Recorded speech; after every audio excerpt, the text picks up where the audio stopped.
Hi there. We are talking to Teri Capshaw today, author of Dying to Win: How to Inspire and Ignite Your Child's Love of Learning in an Overstressed World. Teri, welcome. Well, thank you so much for having me on. I'm really excited to be able to talk more. Awesome. So, first of all, we're going to talk about your life as a writer. Tell me, does writing energize you or exhaust you? So, my life as a writer is really interesting because I actually have 5 young children from the youngest is 11 months and the oldest is 9. So, in the process of writing the book that we're talking about today, two of those children, well, one was a baby and then another one was born. That's how long, right? Sometimes. So sometimes I find I'm really energized if I'm having a lot of success and everything's clicking. Other times it's exhausting. And the biggest thing for me is setting. If I can be outdoors, then I'm really energized to write. So I do my best work outdoors. Well, that you wouldn't want to be outdoors here today. There's snow on the ground. Yeah, exactly. Yeah. Sometimes a year it just doesn't work. No, no. Okay, so tell me, did you have an early experience where you understood that language has power? It's interesting because I have always been one of these people who maybe thinks too much. But when I was 3, my favorite book was this amazing little history of America, the U.S. history. And I got so obsessed then that I really started to understand law. And so for me, I've always had this really a keen awareness of how important words are because I see the law, the statutes, the things that, affect so much of our life. And then, of course, if you're a Christian, there's the Bible. And the power of that word is incredible, right? It's life Right, giving. right. Okay, is there an author that you truly admire? Uh, if you're talking like, especially specifically in the industry that my book deals with education, John Holt is brilliant because he was a teacher and I talk a lot about homeschooling, but I have so much respect for teachers. And he was really brave and he was an incredible teacher. And yeah, so I definitely admire him and I read so many books. I love so many authors. I understand. Somebody It's asked hard to me pick that. one. Yeah, somebody asked me that, and I'm like, well, there's that. Yeah. Exactly. So that's what I have to say. In this category, I really admire this person. Right, right. So, when you're preparing to write a book like what you've written, do you do a lot of research on that? Absolutely. I have a background as a journalist, and I think that plays into it. Or maybe I am me, so I was a journalist. Yeah. But research is really important for me. I want to not only capture something, maybe I want to bring something new to my readers, a new way of thinking, but I want that to be grounded in truth. And that takes search. It takes a lot of soul searching. And, there's this question I'm always asking myself, did I really get it? Was I right? Is this accurate? Am I missing certain angles? And so that's hard for me as a writer to let go of that and say, yes, we're done. This is perfectly accurate. And so lots of research. I could get lost doing research. I hear you. I hear you. I'm kind of a research on the run girl, but it worked.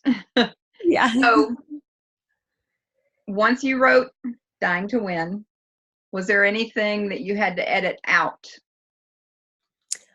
I really had to try to help myself stay focused. It's already a little bit scattered because one part I'm talking about problems in Asia with education, and then the other part I'm talking about best practices from homeschooling. So putting those two things together is already complex. So I had to edit out a lot of details, a lot of resources, a lot of suggestions, because I realized those things are going to change my reader. One thing that was hard to edit out was dealing with special needs, because that's really important. And I didn't want to leave out parents who had kids with special needs, but I also realized I didn't have enough expertise, and I would have to do a lot more research to get that book done. Right. And so the book does not address special needs. I may do another project in the future with someone else who's a special needs expert. So we'll see if that comes to be. Oh, that would be nice. That would probably be a full book on its own. Absolutely. And that's why I finally let go of that baby. There you go. All right. So as you think about this book expanding and more people reading it, how do you define literary success?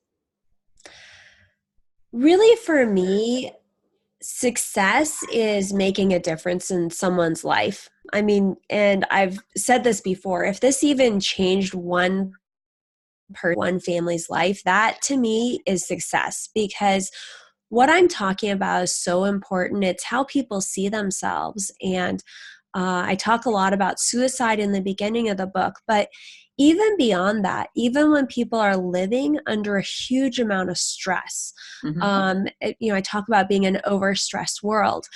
When people are unable to be who they were put here to be because they're so worried about how they measure up to the rest of the world, Yeah. then not getting to show us who they were meant to be. Right. The whole world is being robbed of these unique, wonderful people.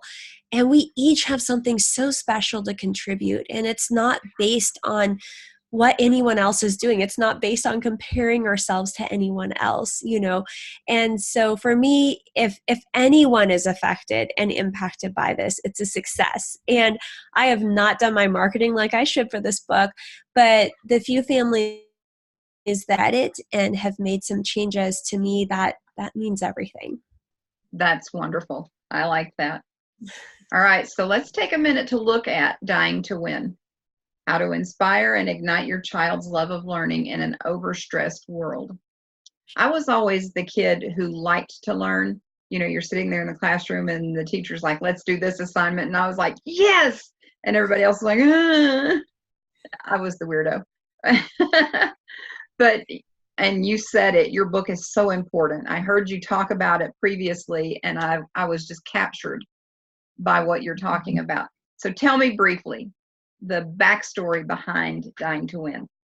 So I was a mama who suddenly had to move to Asia. My husband got a job in Taiwan, and I thought, well, as long as we're going here, I'm going to learn something. Now, a little background on me. I grew up being homeschooled from kindergarten through 12th grade.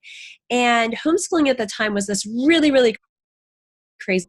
But by the time I was looking at going to Taiwan 2013. My daughter's about 3.5. By then, it's kind of like homeschooling is very well accepted, kind of as a plan B. Because our schools aren't good enough, then homeschooling is an accepted alternative. Right. And so I was going to Taiwan, and I thought, I'm going to find out what they're doing there. I want to teach my kids. I want to give my kids what they need. We all hear this concept that our kids need to catch of the world, right? And so I was going to visit the rest of the world. I was going to find out all their tricks. And when I got there, I was shocked because it wasn't about brilliant teaching techniques or a culture that loved learning. It was actually kids getting up at 8 a.m., going to school, and getting home at 10 p.m. by the time they're done with all their studying, extracurricular, whatever. Wow. It's really intense. And even for small 2 and 3 years old, my friends would drop their kids off at school at 8 a.m. and then pickup time was about 5, I believe. And then they could sign them up for additional classes so they could stay there till 6. And then a lot of times they'd have more classes, dancing, music, whatever, into the evening. So this isn't somewhere where you've been sending your kids to bed at 7, like would be normal in America, right? Like even little kids are staying up late to do all these things. And I just remember one driving through downtown Taichung on a weekend and seeing kids in their school uniforms. And I just thought to myself, isn't this making them suicidal? And the answer is yes. Not so much in Taiwan. Thankfully, things there, they still have fights with their girlfriends and whatever, right? Because according to some of my friends, they're like, well, we're kind of slackers compared to some of the countries around here. They're a little embarrassed, but, but if you look at I really focused on China because that's the economic power that we're talking about when we talk about competing, right? Mm-hmm. And so I looked at China, and about 25% of their kids are considering committing suicide. And the government believes in a government report, they lose about 500 kids per year to suicide. Wow. It's just, when you think about it, this is an unacceptable, completely acceptable number. And to look at, we want to force our kids to compete with that. And when I really started looking at it, I realized this is scary because people don't see us this way. Okay, I think we ranked about 27th in this international test the year that China ranked number 1, right? And we don't really think about ourselves as competing on that same level. But once I started digging into this, and once I actually published the book, really frightening is how many people I've talked to who have talked about, oh yeah, we knew this family that had a kid, and the father talked to him about grades and then went to a church meeting that night and came home and the son had shot himself. And to me, it's like, you can look at China and say there's 500 kids or there's 24% who've thought about committing suicide because of academic pressure. But the thing is even one is completely unacceptable. Yes. And when we have a place where we have goals in place where we say we need our kids to catch up with those kids, it's not even close to what makes any sense. And if you even look at our concept of success, the idea that catching up on this international test has anything to do with success is so far off base. If you actually look at universities, so the idea is, we want to be the best, so we go to the best university. Everyone wants to send their kid to Harvard or MIT or wherever, okay? So if we look at somewhere like MIT, they're still considered the best university in the world, okay? And they are not looking for that. They are looking for creativity. They're not looking for kids who've merely memorized a textbook. Right. The kids in China are working 17 hours a day of studying. A lot of them are putting 17 hours a day in. And if you search on the internet, you find pictures of students set up with IVs running to their arms in a classroom, a whole classroom set up with IVs. And those IVs were actually provided by the parents, and they are pumping amino acids into the children's bloodstream so that they don't have to break as early for lunch. Like, this is what it means if you want to catch up with them, okay? They don't, even the government there is like, we must stop. But the problem is they can't stop it because people see it as choosing between success and happiness for their children. Wow. And they're afraid. They're afraid for economic reasons. And they're afraid to let their children lose, right? And so that's why I wrote my book, is because coming from a homeschool background, I was never the kid who was doing everything amazingly, but I love to learn, right? And I'm seeing kids there who don't love to. So that was the first thing I was like, oh, well, at least I love to learn, right? But I knew that among homeschoolers, there are a lot of families who really focused, and they would focus on studying 4 hours a day almost every day of the year. They take a few weeks off, but not a big summer break.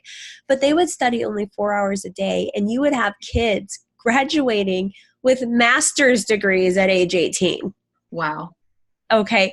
So I'm like, okay, we need the world to know that there's an alternative to this dying to win. That's why I named the book that, right? Mm-hmm. To this dying to win approach where kids are just trying to memorize textbooks. They're constantly comparing themselves to others because there's no final way to win with that, right? Right. The only way that they can really finally win is when they start looking at themselves and developing themselves. So, wow. that the facts of that just, they break my heart. It breaks my heart to think that a child, I mean, because when I went to school, you know, we had recess and we went out and we ran around and we played tag and did all this stuff. And then we went back into the room and we had, you know, whatever the next thing was, you know, and to think that these kids aren't getting to have that kind of thing. Yeah, and I think the world has changed so much. I know your story about your grandmother, right? The book you have coming out soon. That one's about my mom. Oh, your mom. Right. So if you look at the difference between when she was being raised and when you were being raised, and even when I was being raised, and you compare that to what kids are facing today, right, it's crazy. And yet, look at how many people we have. They didn't have to memorize a textbook to be people of incredible character, right? To right, be people who change for better. And so we know that, right? We know that. And yet, do we really know it and grasp it enough to keep our kids from being in this rat race? That's the trick. Didn't Bill Gates flunk out of college? A lot of them dropped out. Yeah. Bill Gates is one of the guys who didn't complete college. I believe Michael Dell didn't. I don't remember if Steve Jobs did or not, but there's a lot of people didn't. I think Gary Vaynerchuk did. There's a lot of different people who they had a lot of self-knowledge and they knew their value and they knew how to serve people, right? And is there anything more that our kids need to know? You know, that's the most important thing.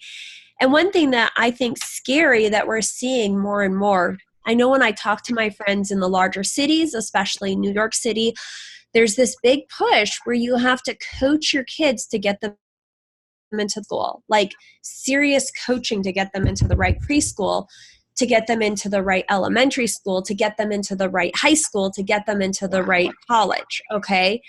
And this isn't something that's just happening in Asia.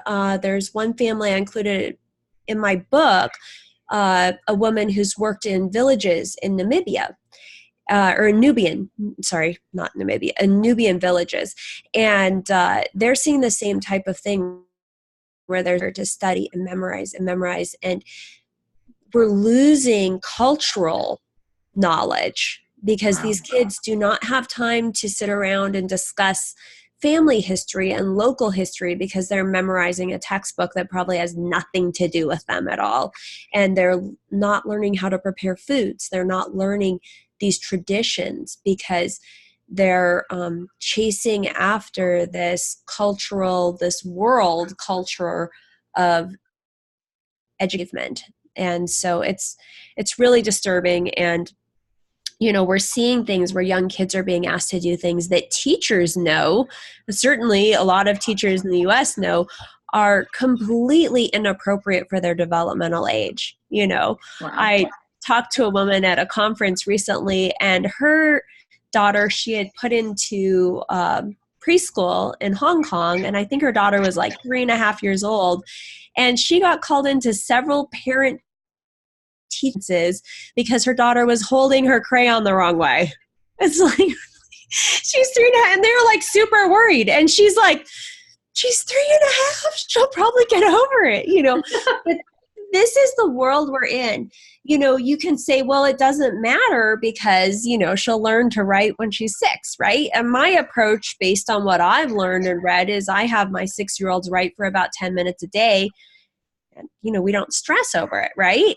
But the problem is not just that they're stressing over this, but how do they make the kids feel? You know, you're 3.5 and you've already blown your life. You know, it's way too hard on people. And it's also hard on parents. You know, as parents, we should be enjoying discovering who our kids are. Right. But if you're only spending 8 hours a day with them, if that, you're not even seeing them up and about, much less discovering them. Well, and that is just the tip of the iceberg. Even a study that was done in the US, kids are so busy these days because there are so many good things Mhm. out there for them. And a big thing that I talk about is you have to say no to a lot of good things. That's probably the biggest challenge for parents in this Right. age, is saying no to wonderful things. Because there was one study done where they said the average child these days has free time in an entire week. It's crazy.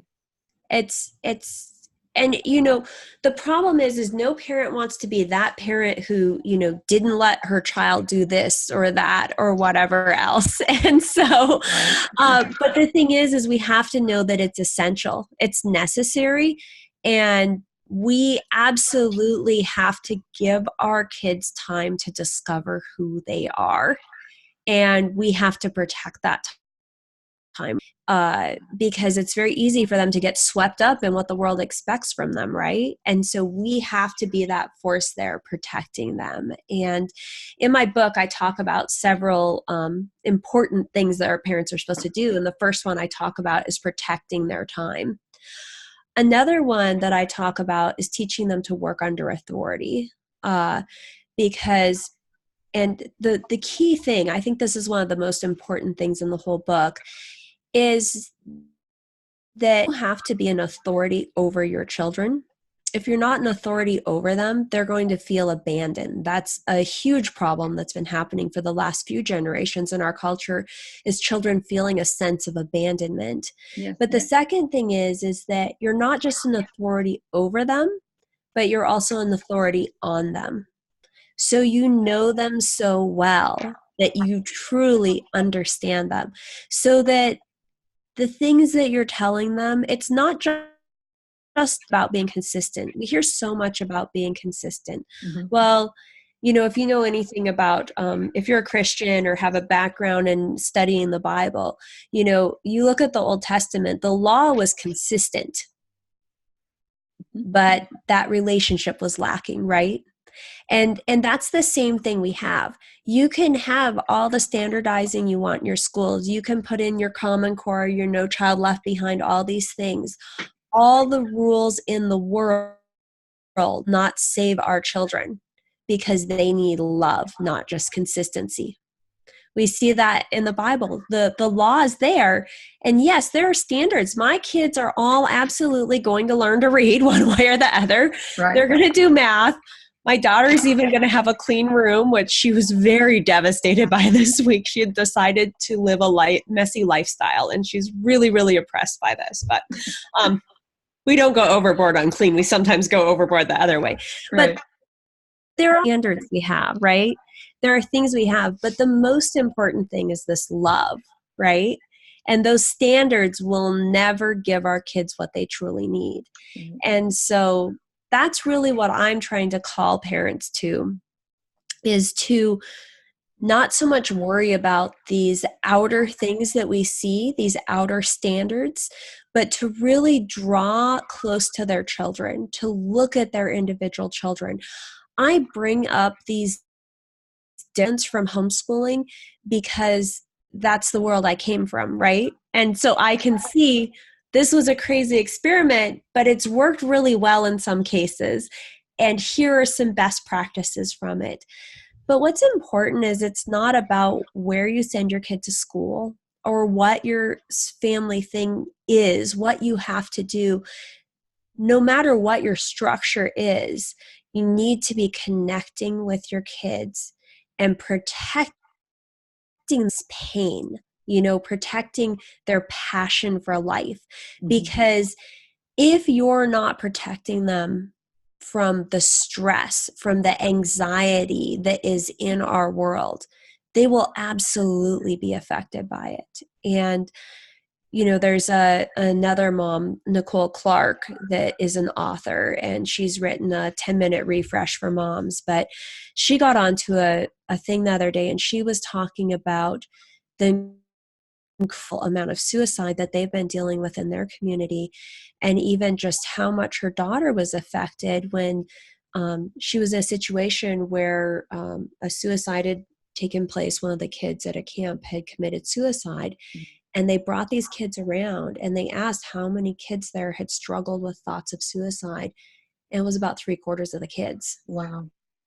And so you think about that. I mean, these kids are lonesome. There are unbelievable amounts of pressure. You know, I was talking to somebody who was 24 the other day, and she said, I can't imagine going to high school with Instagram. You know, and there's just the pressure our kids are under. You absolutely have to be involved with them, and just recognizing that this is a problem. It's one woman who'd spoken to me about my book before said that she grew up in China, and she's, everything you said is absolutely true, but you kind of have to be on the outside looking in to see how crazy it is. And that's where, when I come along and I'm talking about these concepts of homeschooling that I really want people to incorporate into their lives and their parenting, it's really because I have this perspective, being homeschooled, to be on the outside looking in and saying, oh my goodness, this is not good. You know, Right. there are some things that are scary happening. Right. And there's two things happening. Our world has made it so much worse. But it's also that some of these problems have been here for a long time, because a big reason that I wrote my book, I dedicated my book to my mother, is because she had such a difficult time in school, that she was always belittled and treated like she wasn't smart. And she actually said she was happy once when her father told her, before we school, we thought you were smart. And so it's not new. Kids being sent. She went to school and she had new math, which is old, and now we have a new math, right? But it's not new that kids get sent to school and that they are having their love of learning stripped away from them, and that they're having their self-confidence stripped away from them. But as parents, even though things can be hard, no matter what our situation is, we can change the environment for our children. And whatever extreme you have to go to do that, you know, you have to determine that as a parent. You have to be that authority on your child who figures out, how far do I have to go to change my child's life to affect them this way? And for my mom, that's why she homeschooled me. And it's incredible, because she came out of high school with grades where she said she couldn't even go on to nursing school. She didn't feel like she could pass the math, that she didn't feel like she could do it. So education and where she was at academically and confidence-wise really affected her. But she decided, I'm not putting my kids into that environment. I'm not going to send them to a place that didn't prepare me the way I felt it should have. And so when she went to teach me kindergarten phonics, she said she learned so much about reading. She actually learned to read. She'd never learned to sound out things. She was taught with sight reading. And so she learned so much. But that woman read like a 507-page book on linguistics to learn to teach me phonics. Like, when I was ready to teach my daughter, I was like, oh, Mom, send me the name of that curriculum. And like, I get it. And I go to print it out. And I was just shocked. So school did not teach her that she was actually able to learn. Right. Wow. Right. Ended up for some reason behind, and she stayed there. Yeah. Yeah. And see, I don't see that as it wasn't her issue. Yeah. Yeah. Yeah. And she's super smart. Brilliant. Yeah. Yeah. Well, look, she raised you and taught you. So there's got to be something there. All right. So I was going to ask you these questions, but you've pretty much covered them already. You have seen these things firsthand. It sounds like you are already putting these concepts to work in your home. You're cheering your kids on. We are. Teaching them. And yes, absolutely. And I think I know the answer to this, but let me go ahead and ask you, because, you know, it helps us to understand what propelled you. So what actually compelled you to write this book? You know, it's funny because I ended up talking to the man who ended up being my publisher. But when I talked to him, I said, I don't know if there's a book in this or not, but I can't sleep at night because about this. And so just that I started seeing the world in a different way than most people saw the world. Right. And it drove me crazy because I was thinking, no, you don't want your kids to catch up with everyone else. No, you don't. It doesn't matter what your preschooler is doing in preschool, and those sorts of things. So that's what drove me to do it, is I just couldn't just know it. I had to share it. And I already had like 24 children coming to my apartment twice a week. And that was so much more than what that apartment should have had in it. So I realized I need to write a book, not just talk to people one-on-one. Right. Wow. That's compulsion. So thinking about all the things possible, what do you hope that your book will achieve in the lives of your readers? Hope that it will help them. Sorry, I'm going to mute this for a moment. Oops. I really hope that it will help bring them closer to each other in families. And I hope that it will just help them to drop the stress out of their lives, to really just not feel as anxious, and to really start valuing that person in the mirror more than those accomplishments that are just out of their reach, right? Right. It's good for us to all be ambitious. It's good for all of us to push ourselves and to do amazing things that maybe we didn't think we could do, but just maybe we could do it, but to do those things for the right reason.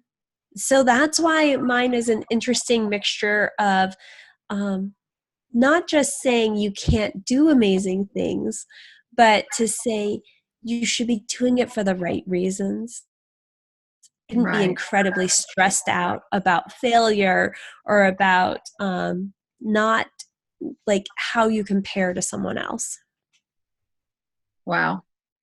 Okay. So then you've written this book, and you're so passionate about it, and you're raising your family.